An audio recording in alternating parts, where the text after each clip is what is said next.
주님께서 여러분과 함께 루카가 전한 거룩한 복음입니다. 19장 49절에서 53절까지의 말씀입니다. 그때 예수님께서 제자들에게 말씀하셨다. 나는 세상에 불을 지르러 왔다. 그 불이 이미 타올랐으면 얼마나 좋으랴.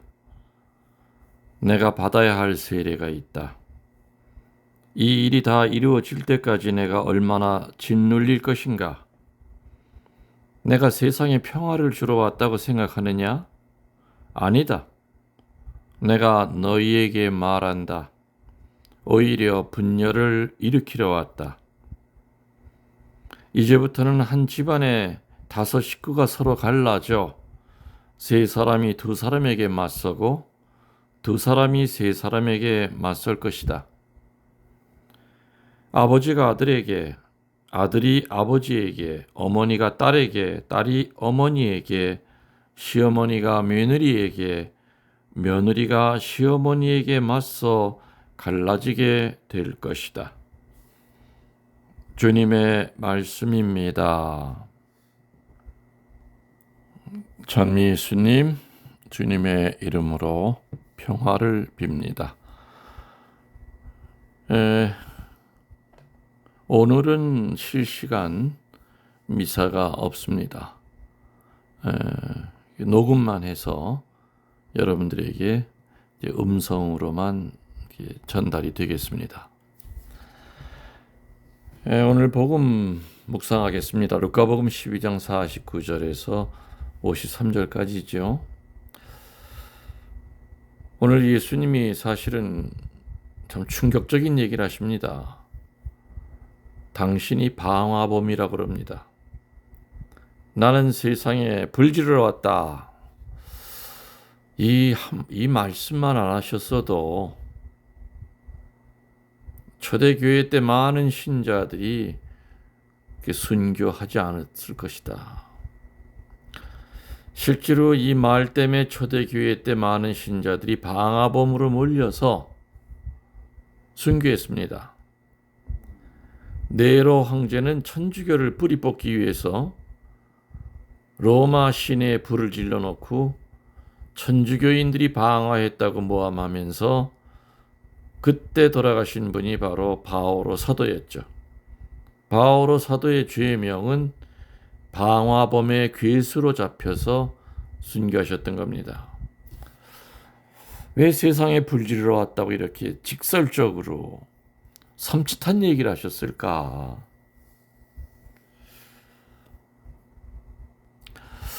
나중에 죽어서 예수님 만나면 이걸 제가 꼭 물어보고 싶은 내용입니다. 그때 말 실수하신 거지요? 그 말 한마디 때문에 얼마나 많은 사람이 방화범으로 몰려서 죽었는지 알고 계시지 않습니까? 좀 물어보고 싶습니다. 물론 그 말의 뜻은 의미는 압니다. 그렇지만은 그걸 그대로 곧대로 듣는 사람들이 있지요. 마치 제가 강론하면은 글자 하나에 이렇게 또 꽂혀가지고 숲을 보지 못하고 나무 하나만 가지고 이렇게 시비 붙는 사람이 있듯이 그것 때문에 이제 그런 거죠. 그래서 저도 늘 강론할 때마다 늘 조심합니다. 어렵습니다. 이게 차라리 세상에 불 지르러 왔다 하지 마시고 반대가 뭡니까? 상 받을 거. 소방서에서 착한 시민상 받을 수 있는 말이 뭐 있겠습니까?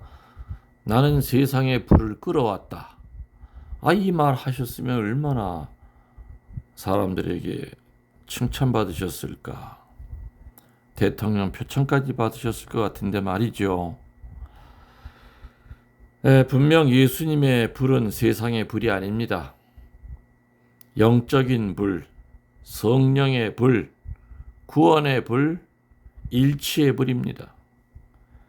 이 불길이 한번 스쳐 지나가기만 하면 정화가 되고 변화가 됩니다. 성령의 불은 악을 태우기 때문에, 세상의 욕심을 태우기 때문에, 세상적인 가치관을 태우기 때문에, 당연히 성령의 불이 닿는 곳에는 싸움이 있을 수밖에 없다는 얘기지요. 여러분들, 불의 가장 큰 특징이 뭡니까? 첫 번째는 밝힘입니다. 두 번째는 정화입니다. 세 번째는 변화입니다. 환하게 밝히고, 그리고 더러운 것을 태우고, 그리고 불이 지나간 자리에는 쇠든 뭐든 변화가 와야만 됩니다. 주님이 쓰시는 이 성령의 불을 맞은 사람의 여러 가지 특징이 있습니다. 여러 가지 변화가 있습니다. 여러 가지 정화됨이 있습니다. 그 첫 번째는 뭐냐? 성령의 불을 맞은 사람들의 첫 번째 특징은 고통을 대하는 자세가 달라집니다. 요한복음 16장 33절에 너희는 세상에서 고난을 당하겠지만 용기를 내어라. 내가 세상을 이겼다. 성령 안의 삶이 성장하여 완덕으로 나가는 그 과정에서 누구나 시련과 어려움을 당합니다. 그럴 때마다 짜증 부리지 않고 겸손하게 하느님께서 나의 믿음을 순수하고 거룩하게 만드시려 함이구나 하면서 깨달아야 됩니다. 분별력이 생깁니다. 그래서 고통을 대하는 자세가 그전과는 달라진다는 겁니다. 성경에 나오는 욥, 하박국, 베드로, 바오로와 실라처럼 큰 시련을 당하면서도 하느님을 찬양하고 기뻐하였듯이 기뻐하게 됩니다. 특별히 바오로 사도의 가시를 사랑하게 됩니다. 바오로 사도의 가시라는 게 뭔지 아시죠? 바오로 사도는 불치병 환자였다고 합니다.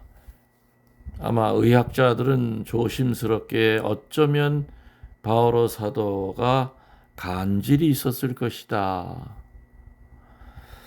지금처럼 약이 있어서 그 간질을 억제하는 그런 시대가 아니었기 때문에 조금만 피곤하면은 발작을 일으킵니다.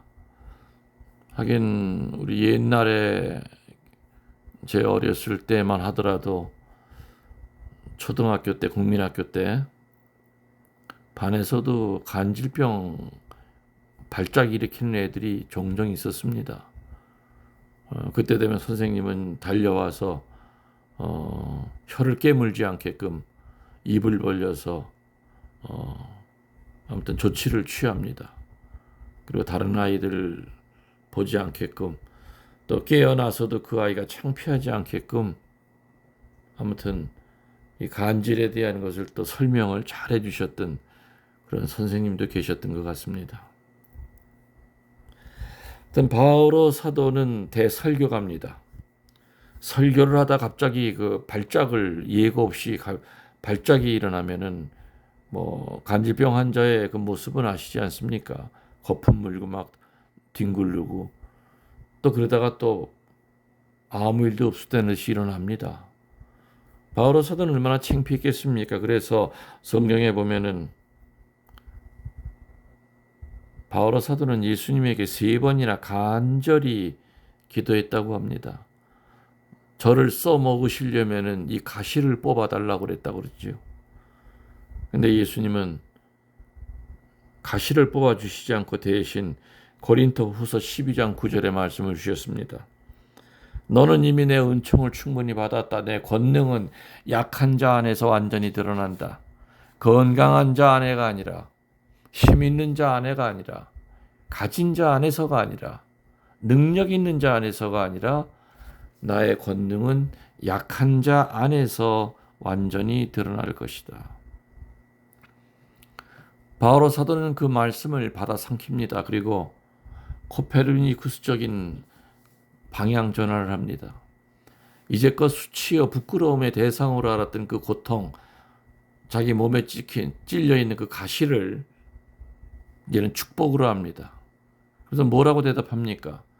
그리스도의 권능이 내게 머무르게 하기 위하여 이제부터는 제 약점을 자랑하겠습니다. 성령의 불을 쏘인 사람은 이렇게 고통을 대하는 자세가 달라집니다.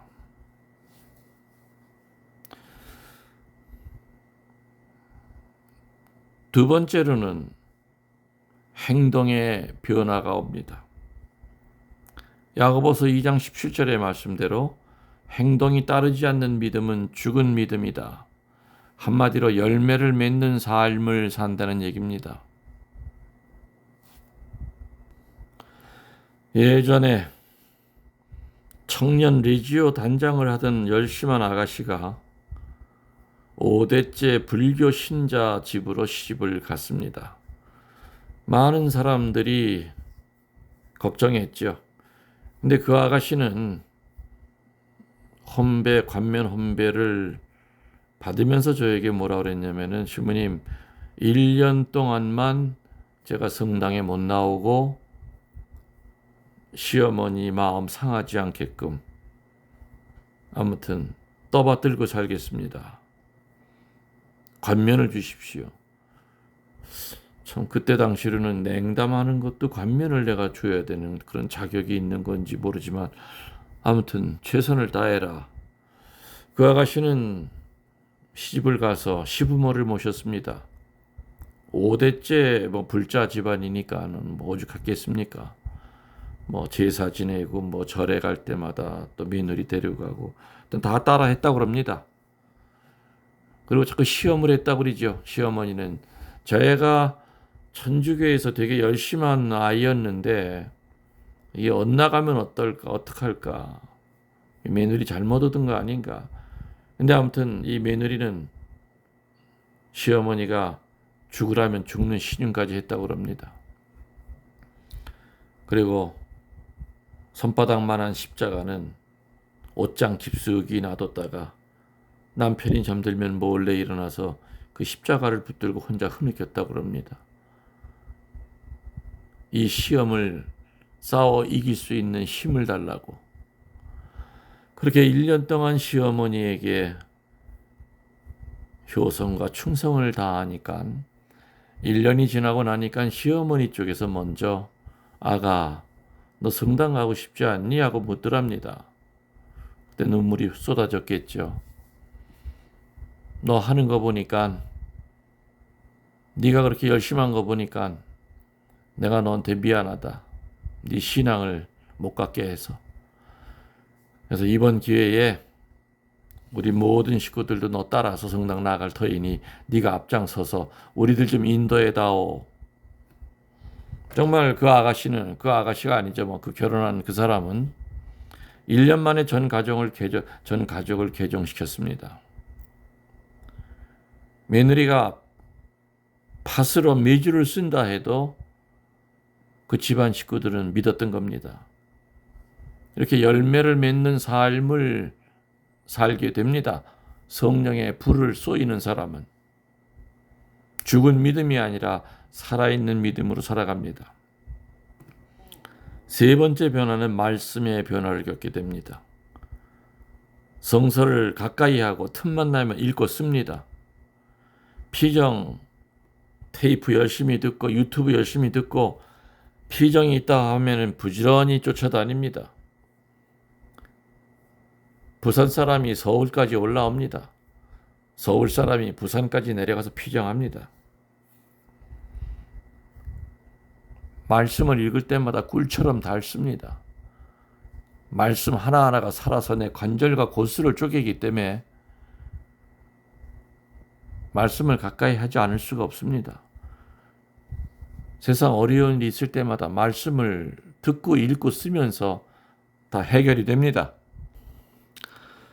네 번째 변화는 능력의 변화가 생깁니다. 우리 신자들이 갖고 있는 모든 능력 중에서 가장 큰 능력은 십자가를 담대하게 전할 수 있는 능력입니다. 외인들 앞에서 밥 먹을 때 십자가 담대하게 긋습니다. 성령의 불을 맞는 사람은 버스 안에서도 성호 당당하게 긋고 묵주 들고 기도합니다. 여러분들이 십자가를 부끄러워한다면은 예수님을 부끄러워하는 겁니다. 하느님을 부끄러워하는 겁니다. 그런 사람은 주님이 얘기하셨습니다. 나중에 내가 너를 만날 때 나도 너를 모른다 할 것이다. 그런 처지에 빠지지 않도록 십자가 당당히 앞에 내세우고 사시기 바랍니다. 십자가만큼 큰 능력이 있는 건 없습니다. 우리 신자들이 세상에 보여줄 수 있는 능력은 돈 자랑하는 거 아니고 힘 자랑하는 거 아니죠. 십자가의 능력의 변화입니다. 다섯 번째 변화는 구원의 변화가 옵니다. 구원을 체험하게 됩니다. 개신교 교우들은 부흥에 3일만 나갔다 와도 구원을 체험합니다. 그러나 우리 신자들은 구원에 대한 확신이 부족합니다. 성령이 내 안에 계시면 나 같은 죄인 세례 때 물과 성령으로 구원해 주셨구나 하는 그 구원의 확신을 갖습니다. 구원의 확신을 가져야 모든 것에 있어서 적극적이 됩니다. 전례에 임할 때도, 봉사할 때도, 순명할 때도, 봉헌할 때도 모든 면에 있어 적극적이 됩니다.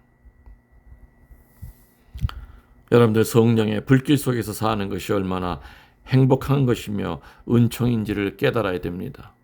오늘 예수님께서 나는 세상에 불 지르러 왔다가 하는 것은 성냥불이 아니라 라이터불이 아니라 바로 성령의 불임을 명심하고 내 안에서 그 불이 타오르기를 열심히 기도합시다. 아멘. 여러분들 사랑합니다.